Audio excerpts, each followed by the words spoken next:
ಎಲ್ಲರಿಗೂ ನಮಸ್ಕಾರ. ನನ್ನ ಹೆಸರು ಅನ್ವಿತ್.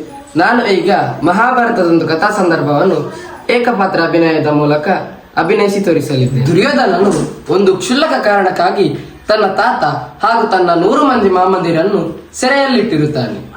ಹಾಗೂ ಅವರಿಗೆಲ್ಲರಿಗೂ ಸೇರಿ ಕೇವಲ ಒಂದು ಮುಷ್ಟಿ ಅನ್ನವನ್ನು ನೀಡುವುದಾಗಿ ಆಜ್ಞೆ ಕೂಡ ಮಾಡಿರುತ್ತಾನೆ. ಆಗ ಅವರೆಲ್ಲರೂ ಒಂದು ತೀರ್ಮಾನಕ್ಕೆ ಬಂದು ಬುದ್ಧಿವಂತನಾದ ಶಕುನಿಗೆ ಮಾತ್ರ ಒಂದು ಮುಷ್ಟಿ ಅನ್ನವನ್ನು ನೀಡುವುದಾಗಿ ನಿರ್ಧರಿಸುತ್ತಾರೆ ಹಾಗೂ ಒಬ್ಬೊಬ್ಬರಾಗಿಯೇ ಸಾಯುತ್ತಾರೆ. ಇದರ ಮುಂದಿನ ಭಾಗವನ್ನು ನಾನು ಈಗ ಅಭಿನಯಿಸಿ ತೋರಿಸಲಿದ್ದೇನೆ. ನಾನು ಇಲ್ಲಿ ನಿಂತರೆ ಶಕುನಿ, ಇಲ್ಲಿ ಕುಳಿತರೆ ಶಕುನಿಯ ತಂದೆ ಗಾಂಧಾರ ರಾಜ, ಹಾಗೂ ಇಲ್ಲಿ ನಿಂತರೆ ಸುಯೋಧನ. ಶಕುನಿ ಸಾವು ಸನ್ನಿಹಿತವಾಗುತ್ತಿರುವ ಈ ಸಮಯದಲ್ಲಿ ನಾನು ನಿನ್ನಿಂದ ಬೇಡುತ್ತಿರುವ ವಚನ ಒಂದೇ ಮಗನೇ. ನಿನ್ನೊಳಗಿರುವ ಮನುಷ್ಯತ್ವ ಸುಟ್ಟು ಹೋಗಬೇಕು. ನಿನ್ನ ಶವದ ಮಾಂಸವನ್ನು ಭಕ್ಷಿಸು. ನಿನ್ನ ಬೆನ್ನೆಲುಬುಗಳಿಂದ ದಾಳಗಳನ್ನು ಮಾಡಿ ಆ ಕುರುವಂಶವನ್ನು ನಿರ್ವಂಶ ಮಾಡಿ ಈ ಗಾಂಧಾರ ರಾಜನ ಪ್ರತೀಕಾರವನ್ನು ನೆರವೇರಿಸುತ್ತೇನೆಂದು ವಚನ ಕೊಡು.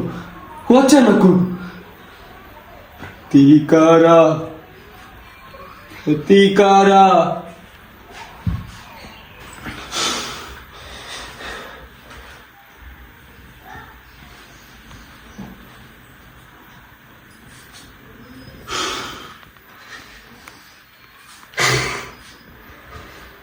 ಪಿತೃದೇವೋ ಭವ.